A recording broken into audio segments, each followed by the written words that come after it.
Bonjour à tous, ici les Mages, dans le département du Gard.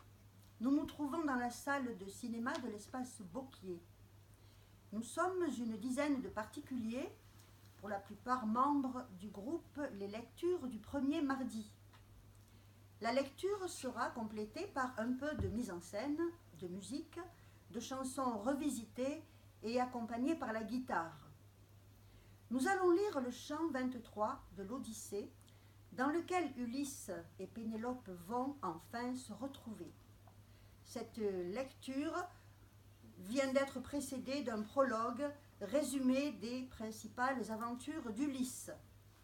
Notre lecture se fera en français, en grec ancien, en italien, en espagnol, en occitan et en catalan.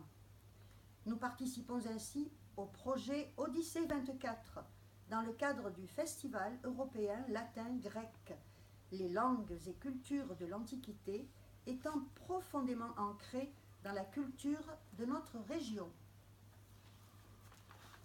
Crius dis espero aneviseto can halusa despini ereusa philon possin endon eonta. Gunata de rosanto, odes tibreric nedonto, sti da hypercephalis chemin prosmithon eipen. La vénérable Riclée, transportée de joie, monte à l'appartement de Pénélope pour lui annoncer le retour de son époux bien-aimé. Ses genoux font des efforts de jeunesse et ses pieds vont avec une rapidité extrême. Elle se penche vers la tête de la reine et lui dit: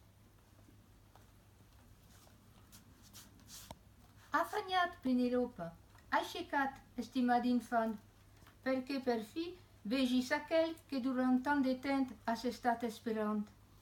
Ulisses ha tornat. Està al seu palau. Oh, quant de temps hi ha esmerçat.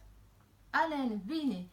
Ell ha mort tots aquests cràpules que saquejaven la seva casa, que devoraven els seus béns i que maltractaven el seu fill. Allez, lève-toi, Pénélope, ma chère enfant, pour que tu le voies enfin, celui que tu attends depuis longtemps. Ulysse est revenu. Il est dans son palais. Oh, qu'il en a mis du temps. Allons, viens. Il a tué toutes ces crapules qui pillaient sa maison, qui mangeaient son bien et qui maltraitaient son fils. Pénélope se réveille aux paroles de Riclée. Ma chère nourrice, les dieux t'ont ravi la raison. Ils peuvent souvent du plus sage faire un insensé et d'un insensé faire un sage.